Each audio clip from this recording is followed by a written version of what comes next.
کربلا کی کہانی۔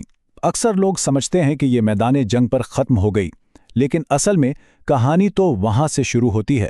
ایک ایسی کہانی جہاں ایک پیغام کو زندہ رکھنے کے لیے ایک محافظ کی ضرورت تھی۔ آئیے آج اسی سفر پر چلتے ہیں۔ تو سوال یہ پیدا ہوتا ہے کہ جب کوئی تحریک کچل دی جائے، اس کے رہنما ختم ہو جائیں، تو اس کا پیغام وہ کیسے زندہ رہتا ہے؟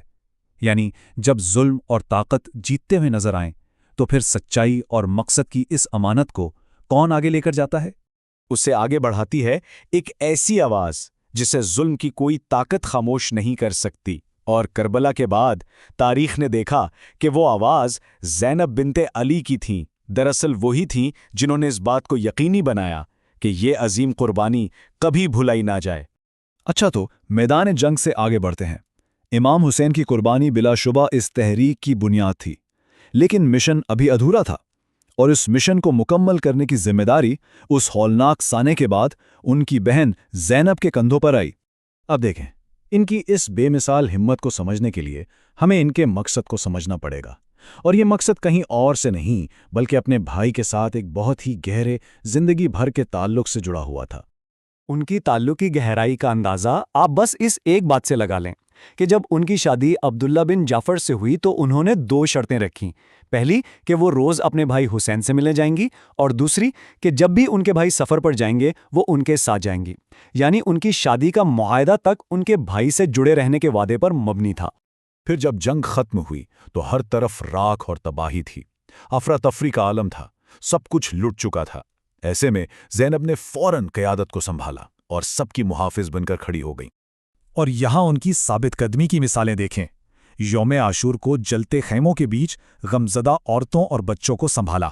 پھر جب شمر نے ان کے بیمار بھتیجے امام زین العابدین پر حملہ کرنا چاہا تو وہ ڈھال بن گئیں، اور یہاں تک کہ جب انہیں قیدی بنا کر اونٹ پر لے جایا جا رہا تھا تب بھی انہوں نے اپنی نماز اور عبادات نہیں چھوڑی۔ مطلب انہوں نے نہ صرف تحریک کے اگلے امام کی جان بچائی بلکہ بدترین حالات میں بھی اس کے روحانی اصولوں کو زندہ رکھا۔ اب یہاں سے ظلم کے خلاف ان کی آواز بلند ہونا شروع ہوتی ہے۔ جب قیدیوں کے قافلے کو کوفہ جیسے شہروں سے گزارا گیا تو زینب نے بولنا شروع کیا، اور وہ کوئی عام تقریریں نہیں تھیں، وہ ایسے طاقتور خطبے تھے جنہوں نے وہاں موجود ہجوم کو ہلا کر رکھ دیا۔ کہا جاتا ہے کہ جب وہ بولتیں تو کوفہ کے لوگ حیران رہ جاتے تھے، انہیں ایسا لگتا تھا جیسے وہ ایک بار پھر اپنے والد علی کو سن رہے ہیں۔ تو سوچیں، ان کی فصاحت و بلاغت ہی ان کا ہتھیار تھی، اور انہوں نے اسے بالکل اپنے والد جیسی طاقت سے استعمال کیا، اور جس تذلیل کا منصوبہ بنایا گیا تھا اسی کو سچائی بیان کرنے کا ایک زبردست پلیٹ فارم بنا دیا۔ اور یہ سارا سفر اپنے عروج پر پہنچتا ہے دشمن کے گڑھ میں، یعنی دمشق میں، خلیفہ یزید کے دربار میں۔ یہاں اصل مقابلہ ہونا تھا۔ تو ذرا منظر کو تصور کریں، ظالم یزید کا دربار سجائے، قیدیوں کو ذلیل کرنے کے لیے لایا گیا ہے، یزید جشن منا رہا ہے، اور اس کے سامنے امام حسین کا سر مبارک رکھا ہوا ہے۔ لیکن اس دربار میں جو ہونا تھا وہ نہیں ہوا۔ ایک قیدی کھڑی ہوئی اور اس طاقت کے سامنے سچ بولا۔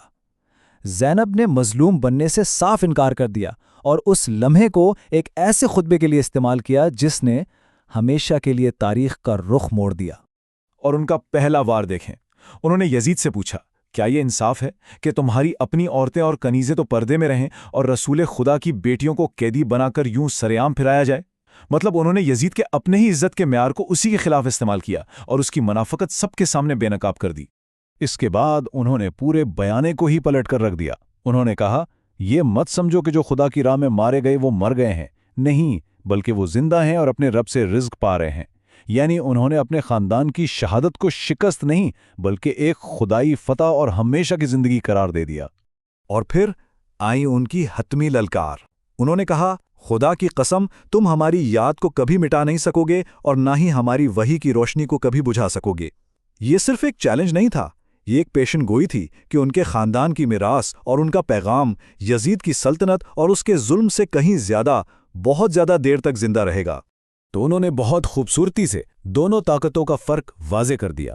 ایک طرف تھی یزید کی طاقت جو ایک عارضی دنیاوی بادشاہت تھی جو صرف زور زبردستی پر قائم تھی، اور دوسری طرف تھی زینب کی طاقت جو سچائی پر مبنی ایک ابدی روحانی پیغام تھا۔ تو اب بات کرتے ہیں زینب کی اس لازوال میراث کی۔ دیکھیں، ان کے الفاظ صرف ایک جذباتی آؤٹ برسٹ نہیں تھے، نہیں، یہ ایک سوچا سمجھا اسٹریٹجک شاہکار تھا جس کے اثرات تاریخ پر ہمیشہ کے لیے نقش ہو گئے۔ اور اس خطبے نے کیا کچھ حاصل کیا؟ پہلا، اس نے حکمران نظام کے ظلم کو اسی کے دربار میں سب کے سامنے کھول کر رکھ دیا۔ دوسرا، اس نے کہانی کا رخ موڑ دیا۔ یہ ایک کچلی ہوئی بغاوت کی کہانی نہیں رہی، بلکہ ایک عظیم قربانی کی داستان بن گئی۔ تیسرا، انہوں نے کربلا کے پیغام کو میدان جنگ سے اٹھا کر شہروں اور اقتدار کے مراکز تک پہنچا دیا۔ اور سب سے اہم، انہوں نے سچائی کو سرکاری پروپیگنڈے کی دھول میں گم ہونے سے بچا لیا، اور اسی وجہ سے انہوں نے آنے والی ان تمام تحریکوں کو بھی حوصلہ دیا جو ظلم کے خلاف اٹھی۔